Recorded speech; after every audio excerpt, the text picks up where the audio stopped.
ეს გახლავთ ქუთაისის თეატრალური დასი, უბრალოდ დასავლეთ საქართველოს თეატრალური დასი 1912 წელს წერა-კითხვის გამოცემის საზოგადოების სასარგებლოდ ითამაშეს სპექტაკლი ოტელო. აი იმ დღეს გახდა ჩალვა დადიანის დაბადების დღე და გაითამაშეს ცოცხალი სურათი შალვა დადიანი და მისი ჰარამხანა. ეს გახლავთ ნიკოლოზ საღარაძის გადაღებული ფოტო. ქუთაისში შემდეგ პუშკინის ქუჩაზე, სადაც შემდეგ იყო ეგრეთ წოდებული პუშკინსკაია ფოტოგრაფია, იქ მორთქიფანიძე მუშაობდა ფოტოგრაფი და არაერთი ფოტოგრაფი აღიზარდა იქიდან. ჩვენი მუზეუმისთვისა მართლა ჩენაძენი რა. ესა მიხაილოვის გადაღებული ფოტო არის ბავშვების და ექსპოზიციაში გვაქვს, იმიტომ რომ ყველაზე ძნელი იყო ბავშვისთვის მაშინ ფოტოს გადაღება, იმიტომ რომ ის გარკვეულ დროს მოითხოვდა და თან საინტერესო არის ეს ბავშვი ბუშტით რა. წარმოიდგინეთ, ესა დაახლოებით 1990-იანი წლები. ეს გახლავთ ქრისტინე ქართველიშვილი ქალბატონი მამაკაცის ჩოხაში. ფოტო გადაღებულია ვლადიკავკაზში და თავისი ორიგინალური ჩარჩოთი. ანუ რომ ეს რომ წარმოგვედგინა გარდა იმისა, რომ ფოტო ინდუსტრია მხოლოდ ის კი არ შექმნა, რომ ფოტო ყოფილიყო, შექმნა მთელი განვითარება იმისი, რომ ფოტო როგორ უნდა ჩასულიყო ჩარჩოში და ეს სხვადასხვა და ჩინურ ჩარჩოში არის ჩასული და ქუთაისის რეალობაში ძალიან საინტერესო არის ესეთი ფოტოს არსებობა. უნიკალურია რა, არის. ეს ახლა თან ეს ატრიბუტები რო ფოტოსტუდიას რა მოუხდებოდა მაშინდელი ეს ამას აგროვებთ თქვენ თვითონ რა თქმა უნდა. რამდენი წელია? მე ამას ვაგროვებ 20 წელიწადი. ეს შეგროვებული მქონდა და აქ თქვენ საკუთარ სახლში ინახებოდ. კი, და შემდეგ მუზეუმში გავაფინეთ და აი ამაზე მინდა გავამახვილო ყურადღება. ეს გახლავთ ბერძენიშვილის ნამუშევარი. კი, ვიცი, ცნობილი. ზეჭამურგი და ეს არის სასიგნალო ეგზემპლარი კომისიაზე, რომელიც გაიტანა რა, სულ დამზადდა ეგეთ 5 ცალი. და შემდეგ, როდესაც კომისია მოიწონა, შემდეგ უკვე მომზადდა და განთავსდა ის ქუთაისში. და ჩვენს მუზეუმში, როგორც ჩვენი მუზეუმი ქუთაისშია, წარმოდგენილი არის ესეც ექსპოზიციაში. და ეს აპარატებიც ყველაფერი ესა აპარატები, რომლითაც თქვა ახლა ხდებოდა ფოტოფიქსაცია მე-20 საუკუნეში და რომელი აპარატებითაც იღებდნენ სხვადასხვა მოყვარული და ასევე პროფესიონალური ფოტოგრაფები, წარმოაჩინეთ თუ უფრო თვალსაჩინო იყოს. აქ აქვს ფოტოჟურის აი კარცლეისის ფირმის ლინზებიც ასევე, რომელიც მე-19 საუკუნის, აი ეს ორი ლინზა. განსაკუთრებით და ასევე სტერეოსკოპი და მე იქეთ გაჩვენებთ უშუალოდ ნიკო ნიკოლაძის ნაკროს. ხო, აქ მინდა კიდე განახო აუცილებლად, ანუ ფოტოინდუსტრია და აი განვითარება. ამის კითხვა მარტო ეს კი არა რომ ქაღალდზე დაბეჭდილება შემოიტანო რომ ფაიფურზე დაწყდებოდა. ესაა საბერძნეთის სამეფო ოჯახი და მინისტრთა კაბინეტი. და რომელი წლის არის? ესაა 1890 წელი. გამოსახულია მეფე გიორგი და მისი ოჯახი. ანუ ეს რო ვაჩვენოთ ჩვენ ვიზიტორებს რომ ანუ ფოტო მარტო ის კი არა რომ ქაღალდზე იყოს დაბეჭდილი რომ მთელი აი ეს განვითარება შექმნა. ინდუსტრია. უნიკალური ექსპონატებია, არ ვიცი რა გაუცემულია. ეს კამერები არის უკვე სხვადასხვა პერიოდის, რომელიც საინტერესო არის, იმიტომ რომ ჩვენი მუზეუმი, კინომუზეუმიცაა, რომ წარმოდგენილი იყოს, რომ ჩვენ ვიცოდეთ რა რითი ხდებოდა აი ამ შესანიშნავი ფილმების გადაღება, როგორც დოკუმენტური, ასევე მხატვრული. ამას ალბათ ბატონი ირაკლისთან ჩემზე მეტი გამოცდილება აქვს, ეს უფრო ალბათ დოკუმენტურში გამოიყენებოდა. ესა შეიძლება რამოდენიმე ფილმიც იყოს, მაგრამ ეს საინტერესოა რომ იცოდეს მომათავობა, ნახოს თუ რითი ხდებოდა რა. აი ეს დოკუმენტური ფილმები. ესა მიხაილოვის კამერა. 1898 წელს გამოშვებული ალექსანდრე მიხაილოვი გახდათ ერთ-ერთი პირველი ფოტოგრაფი, რომელმაც კაბინეტური ფოტოხელოვნება ჩამოაყალიბა ქუთაისში, მას ქართველი მეუღლე ყავდა, 12 შვილი ყავდა და აი ეს კამერა გახლავთ ალექსანდრე მიხაილოვის სტუდიის ფოტოკამერა. აი ამ კამერითაა გადაღებული სწორედ შალვადადიანის ფოტო, რომელიც მე თქვენ გაჩვენე. უნიკალური. ძალიან საინტერესოა და ეს არის ანუ რომ იცოდეს, ყველას გონია რომ რაღაცა დღეს თუ ტელეფონში ვიღოთ. ეს არის აი სტეკლოს ნეგატივი, რომელზედაც დაფიქსირებულია ქუთაისელი გოგონა ქოლგით წარმოედგინეთ და სტეკლოს ნეგატივი. ეს ინტერესოა. ჩემი ეს საინტერესოა. რომელი წელია რა თქმა უნდა. ესა 20-იანი წლები. განსხვავებული რა. არ ვიცი, სიტყვები არ ყოფნის.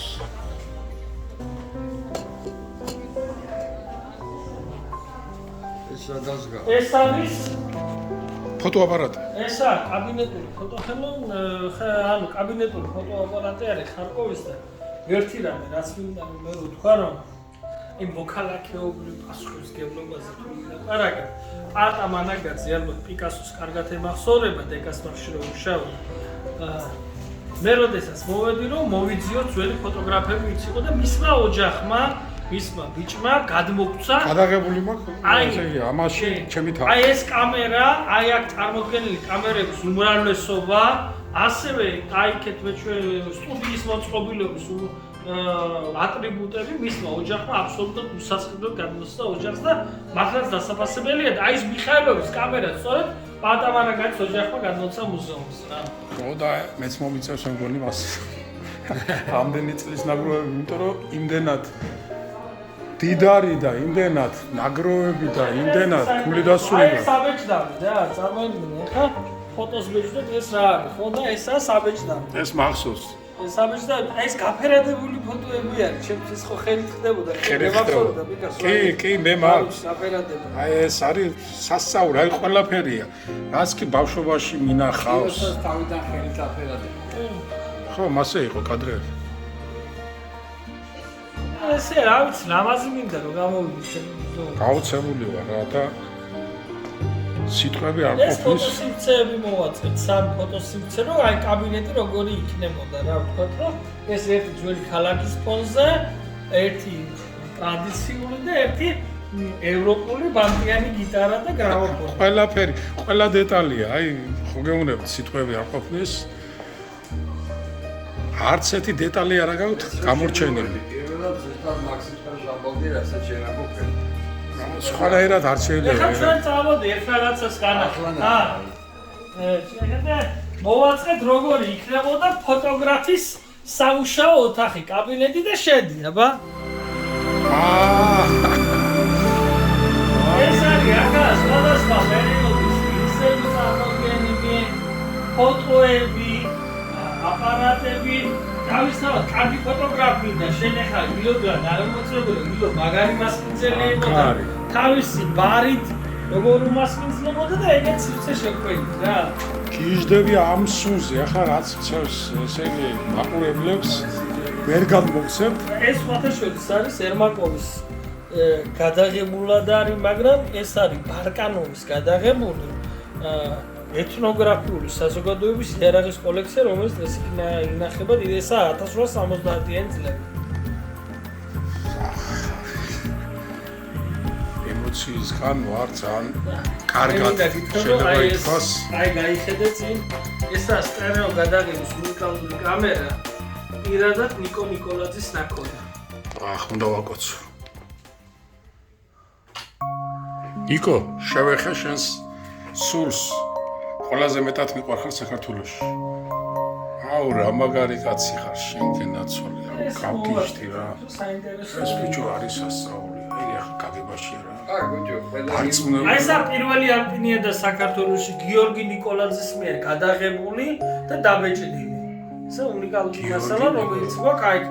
საერთოდ მუზეუმს უხდება რომ რარიტეტი რაღაცა ისეთი მცირე სივრცე უნდა კონდეს და აქ გადავწყვიტეთ რომ ესე მოგვეწყო რა. მცირე სივრცე როგორ იქნებოდა სამუშაო მაგი და თავისი ამ ლინზებით ესე აი ეს კარცლერის ლინზას ამაყო შენიცი რაც არის. აუ გავგიჟდი რა. მთელი არ ვიცი რა გითხრა უკვე აი ენა მებნება ხალხო აი ეს თუ არ ნახეთ და ეს სუნი თუ არ შეიძენეთ ამას ვერავინ ვერ მიხვდებით. ამ ადამიანის საგმირო საქმე რომელიც დღეს გავიცანი. დიდი ხანია ვიცნობ პირველ სკოლიდან შორიდან მაგრამ დღეს გავიცანი ეს არის სასწაული იცნობდეთ. ეს არის 1962 წელს იტალიაში გადაღებული ფოტოა. დედანი. რუსეთის ფოტოა გადაღებული და აჯებს სახეს რა. მას ყველა სახეს გაარჩა. ხო აქ სხვათაშორის ერთი ისეთი იუმორიცაა, რომ აუ ეს სასწაულია ნახე. ეს ახ ფოტოგრაფიის შედევრი. 1900 ეს არის შედევრია ბარა. პანორამული ფოტოქია. პანორამა და შეხედე ბიჭო. ეს დაყოვნება და იგი რატონეზია ხაგეთა.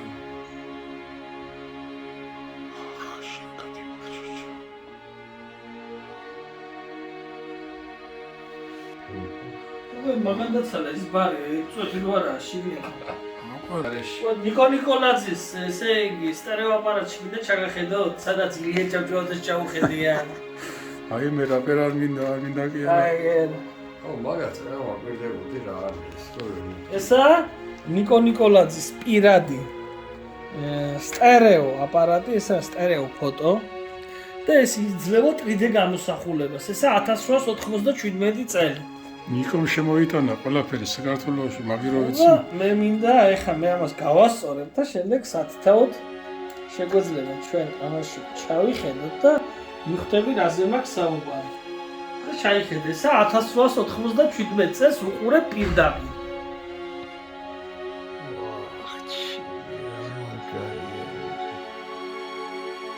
ვაუ რა მაგარია.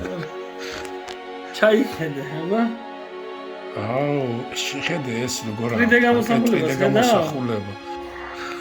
ედება ერთმანეთს.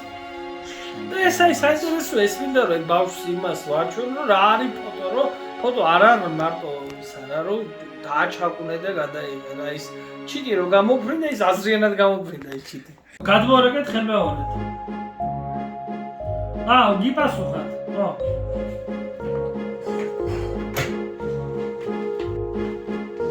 ეს არის ესკიზი. ეხ. ამაშუკელის როგორი უნდა ყოფილიყო აი მერიასთან რო ქანდაკებები დგას. რეზომ რო გავაკეთა? კი. აი ქუთაის ხო ხედავ ეს ქუთაისისა და ბრინჯაოზე აღარ დარჩა მაშინ ფული და მხოლოდ ის გვირგვინი გააკეთეს. ეს რო და დარჩა. დანარჩენი აი ეს ხმალი, ეს ბორჯღალი, ის წარწერა, ის გვირგვინი ის ვეღარ შესული დარჩა ეს ესკიზი. დარჩა ესკიზი. მე ის გვერდით რო ეზოს გაკეთებული ისე დგას. ეს საბეჭდი მანქანა არის 1901 წელს გამოშვებული. პიროზნის ისენია კლავიატურა. კლავიატურა ნახე მე გადა. ერთი ნიკო ნიკოლაძის სამუზეუმში და მეორე მე ვარ. ხო იქ ამახენა. ეს მაქსა ეს ექსპოზიციო დარბაზში შედის, ეგეც. ეს მოვაწყე, მე ძირითადად იქებში რა თქმა კაბინეტი აბა მაგნარი კაცი რო ხარ ვიდო მომეცო. აი ეს თვალებზე რომ იგეთ. თვალებზე იგეთ. ან ვისია როგორა ამაზე ხარა გვაქვს რა აი ესე დამაკალები. ბაბოდადიანის ნაკონია მე რამდენადაც ვიცი. ბაბოდადიანის. ეს ხალს უფრო მოუხდება პიკა. მაგარი. აი ესე რომ თეატრში რო ესე გახედავდნენ, ესე მოჭუტავდნენ თვალს. კავგიჭდი. მაგრამ საინტერესო ნივთია.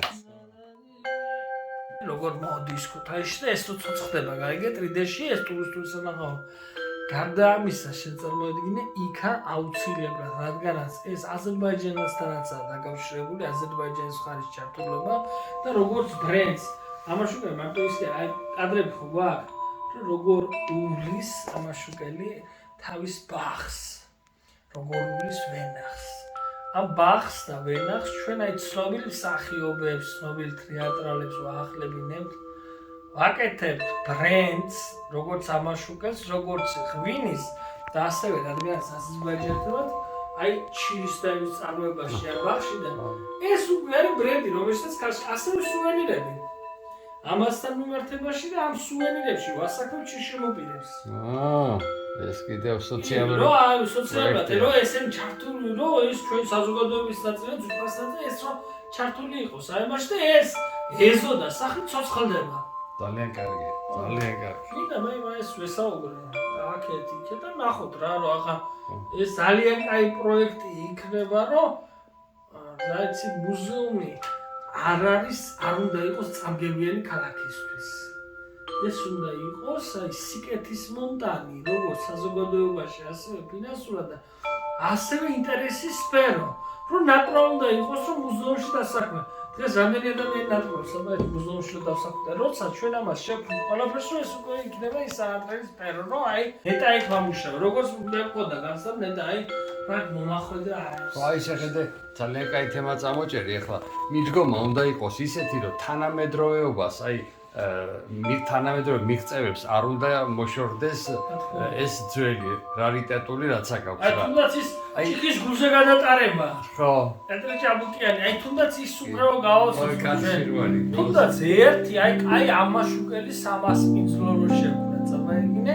აი ბრენდი მუზეუმი არის თავისსავე ლამაზი კავით, სადაც უმასპინძლები იმ ეზოში მოწეული როგორც ხილით, ასევე იმ ოსტრეული და გაკ რამოდენიმე რაღაცა ნიშა კერძი აღებული, რომელიც ამაშუკეთთან დაკავშირებული რა.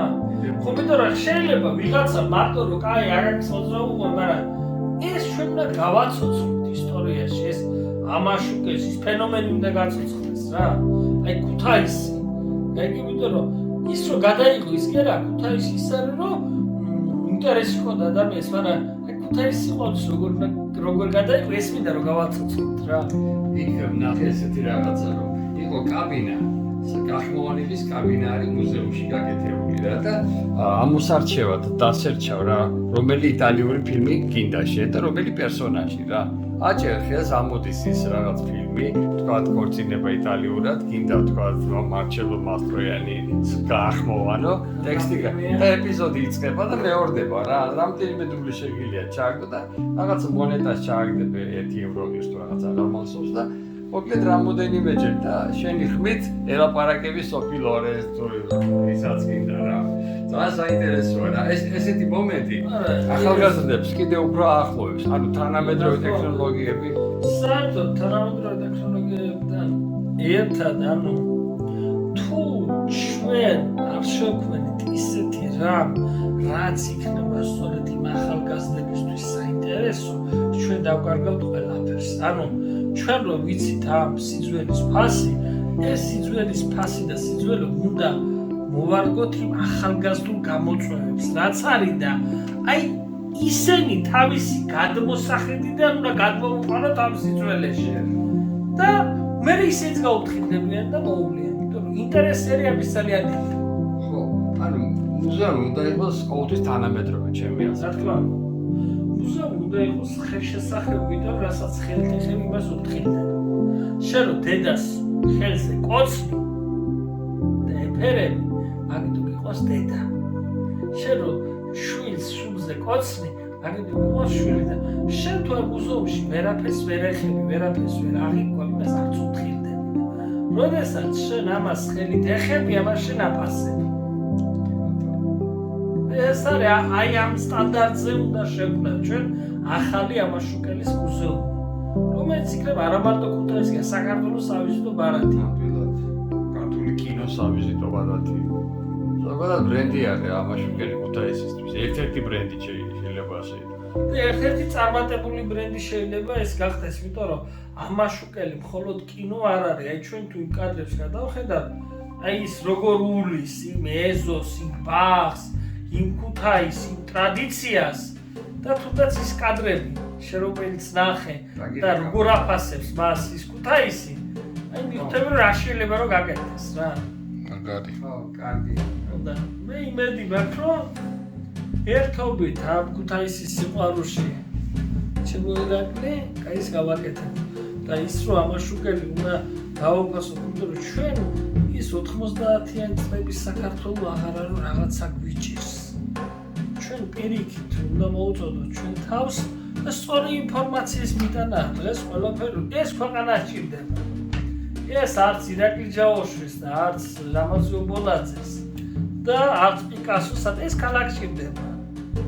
ეს წარმოჩინდება, გამოჩნდება, საინტერესო იქნება. მე ახლა წარმოდგენით მაქვს აი ამ რო ეს რო წარმოედგინე აკაკის მოგზაურობას განა ფილმად, აი 3D-ში გაცოცხლებული დღეს თვითუმეტეს დღევანდელი ტექნოლოგიები გვაძლევს ამის საშუალებას, რომ იმ ეზოში აგაგიწეთელი როგორ დაადის და ეს რა სანახაობა იქნება, როგორც ადგილობრივთვის, ისე უცხოელს და რა თქვი, სწორედ იმედია ყველაფერი გაკეთდება.